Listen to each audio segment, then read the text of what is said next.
जय हरी विठ्ठल. मित्रांनो, संत ज्ञानेश्वरांचं पसायदान हे फक्त एक काव्य नाही, तर विश्वाच्या कल्याणासाठी त्या परमेश्वराकडे केलेली एक खूप उदात्त प्रार्थना आहे. अहो, ज्ञानेश्वरी सारखा ज्ञानाचा महासागर लिहून झाल्यावर आपल्या लाडक्या माऊलींनी स्वतःसाठी काहीही मागितलं नाही, तर संपूर्ण जगाच्या सुखाची आणि शांतीची मागणी केली. आजच्या काळात याचीच तर खऱ्या अर्थाने संपूर्ण विश्वाला गरज आहे. संतवाणी या आपल्या चॅनलमध्ये तुम्हा सर्व भाविकांचं मनापासून स्वागत आहे. हे बघा, आपल्या समोर हे जे साजिरे, गोजिरे आणि करुणामय रूप आहे ना, ते आहे साक्षात ज्ञानाचा सागर, महाराष्ट्राचं लाडकं दैवत संत शिरोमणी श्री ज्ञानेश्वर महाराज, ज्यांना आपण सर्वजण इतक्या प्रेमाने माऊली म्हणतो. याच माऊलींनी संपूर्ण विश्वाला आपल्या प्रेमळ कवेत घेणारी ही प्रार्थना रचली आहे. चला तर मग माऊलींच्या ह्या विश्वव्यापी प्रार्थनेच्या भावसागरात आपण सगळे मिळून एक डुबकी मारूया. पुन्हा एकदा त्या विठ्ठल माऊलीच्या नावानं जयघोष करूया आणि या पवित्र कार्याला सुरुवात करूया. बोला जय हरी विठ्ठल. भाविक हो, पसायदान म्हणजे नक्की काय? पसायदान म्हणजे प्रसाद दान. ज्ञानेश्वरीसारखा एवढा मोठा वाग्यज्ञ पूर्ण झाल्यावर माऊलींनी त्या विश्वाचा मालकाकडे, त्या विश्वेश्वराकडे संपूर्ण जगासाठी प्रसाद मागितलाय. स्वतःच्या सुखासाठी एक कणभरही नाही, सगळं काही विश्वासाठी. तर मग सुरुवात करूया. बघा, माऊली किती विनम्रपणे म्हणतात, हे विश्वात्मका देवा, मी हा जो ज्ञानेश्वरी रूपी वाग्यज्ञ केला आहे ना, त्याने तुम्ही प्रसन्न व्हा आणि प्रसन्न होऊन मला हे पसायदान, हे कृपादान द्यावं. किती निरपेक्ष आणि किती सुंदर मागणी आहे ही. आता पुढच्या ओवीत माऊली जे काही मागतायत ना, ते ऐकून त्यांच्या करुणेची विशालता आपल्या लक्षात येते. ते दुष्टांचा नाश नाही मागत, तर त्यांच्या हृदयात परिवर्तन व्हावं असं मागतायत. अहो, केवढी यथांग करुणा. बघा, माऊलींचं हृदय किती विशाल आहे. ते म्हणतात, जे खळ आहेत म्हणजे जे दुष्ट प्रवृत्तीचे लोक आहेत, त्यांच्यातला तो वाकडेपणा, ती दुष्टाई निघून जाओ आणि त्यांची आवड चांगल्या कामामध्ये वाढो. एवढंच नाही, तर जगातल्या सगळ्या सजीवांमध्ये मैत्रीचं नातं निर्माण हो. ह्यातला पहिला भाग किती महत्वाचा आहे बघा, जे खळांची व्यंकटी सांडू. माऊलींनी असं नाही म्हटलं की दुष्ट व्यक्ती मरावी, नाही, तर त्यांच्या आतली जी व्यंकटी आहे, म्हणजे जी वाईट वृत्ती आहे, तो वाकडेपणा आहे, तो दुष्टपणा आहे, तो नष्ट व्हावा अशी प्रार्थना केली आहे. माणूस नाही, तर माणसातले वाईट विचार संपले पाहिजेत. हा केवढा मोठा विचार आहे मित्रांनो. आणि एकदा का मनातला तो वाकडेपणा, तो दुष्टपणा गेला की मग काय, ती जागा रिकामी राहून तर चालणार नाही, तिथे चांगुलपणा यायला हवा. म्हणून माऊली लगेच पुढचं मागणं मागतात, तया सत्कर्मी रती वाढो, म्हणजे अशा लोकांची आवड, त्यांची रुची चांगल्या कामांमध्ये, सत्कर्मामध्ये वाढू दे.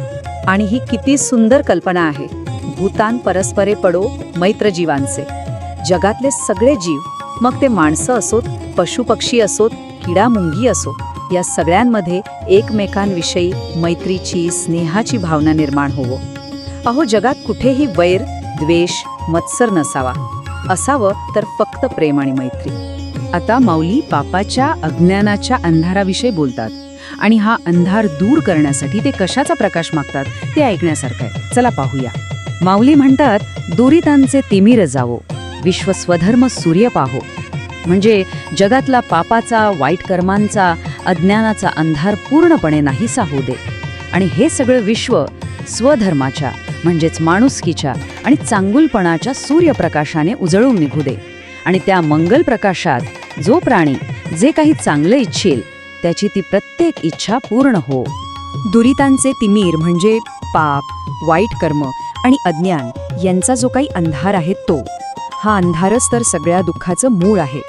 माऊली म्हणतात, हाच अंधार मुळापासून नष्ट होऊ दे, म्हणजे जगात सगळीकडे स्वच्छ, निर्मळ प्रकाश पसरेल. आणि हा प्रकाश कशाचा असेल, तर तो असेल स्वधर्म सूर्याचा.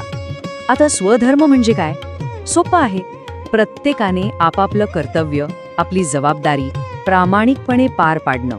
डॉक्टरने रुग्णाची सेवा करणं, शिक्षकाने ज्ञान देणं, शेतकऱ्यानं जमिनीची सेवा करणं. प्रत्येकाने आपापलं काम निष्ठेने आणि प्रेमाने केलं ना, की हे जग आपोआपच त्या ज्ञानाच्या सूर्याने उजळून निघेल.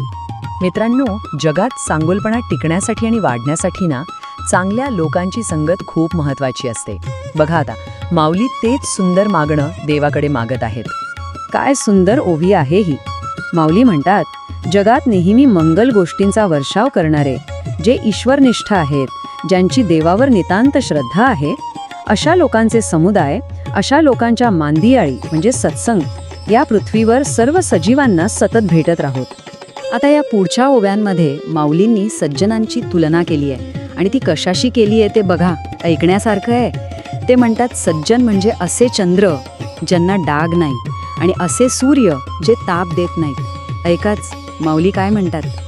चला कल्पतरूंचे आरव, चेतना चिंतामणींचे गाव, बोलते जे अर्णव पियुषांचे, चंद्रमे जे अलांछन, मार्तंड जे तापहीन, ते सर्वांनीही सदा सज्जन सोयरे होतू. या सज्जनांचं वर्णन करताना माऊली म्हणतात, अहो हे चालते बोलते कल्पतरूंचे बगीचे आहेत, जिवंत चिंतामणी रत्नांचं गाव आहेत. हे सज्जन म्हणजे डाग नसलेले चंद्र आहेत जे फक्त शीतलता देतात, आणि असे सूर्य आहेत जे प्रकाश तर देतात पण त्यांचा ताप किंवा चटका अजिबात लागत नाही. असे सज्जन पुरुष सर्वांचे सोयरे म्हणजे नातेवाईक होवत. अहो किती हृदयस्पर्शी उपमा आहेत ह्या. आता माऊली आपल्या प्रार्थनेच्या समारोपाकडे येत आहेत आणि आता एका ओळीत संपूर्ण विश्वासाठी या प्रार्थनेचं सार मागून घेतायत. या ओवीत माऊली जणू आपल्या प्रार्थनेचा सार सांगतायत. ते म्हणतायत, किंबहुना फार काय सांगू, तिन्ही लोकांतले सर्व जीव पूर्णपणे सुखी होत आणि त्या सुखात, त्या आनंदात, त्या आदिपुरुषाची, त्या पांडुरंगाची अखंड भक्ती करत राहोत. सुखाची खरी पूर्तता भक्तीत आहे. केवढा मोठा संदेश आहे हा. आणि मग इतकी सुंदर, इतकी विश्वकल्याणाची प्रार्थना ऐकल्यावर तो विश्वात्मक देव काय म्हणाला असेल. माऊली शेवटच्या ओवीत आपल्याला तेच सांगतायत.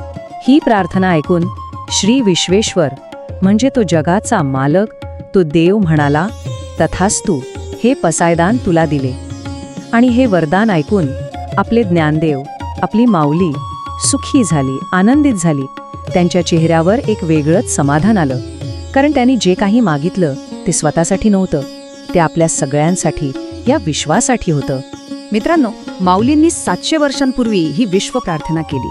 आजच्या या धावपळीच्या, स्पर्धेच्या आणि द्वेषाच्या जगात या प्रार्थनेतल्या प्रत्येक शब्दाची आपल्याला किती गरज आहे, नाही का?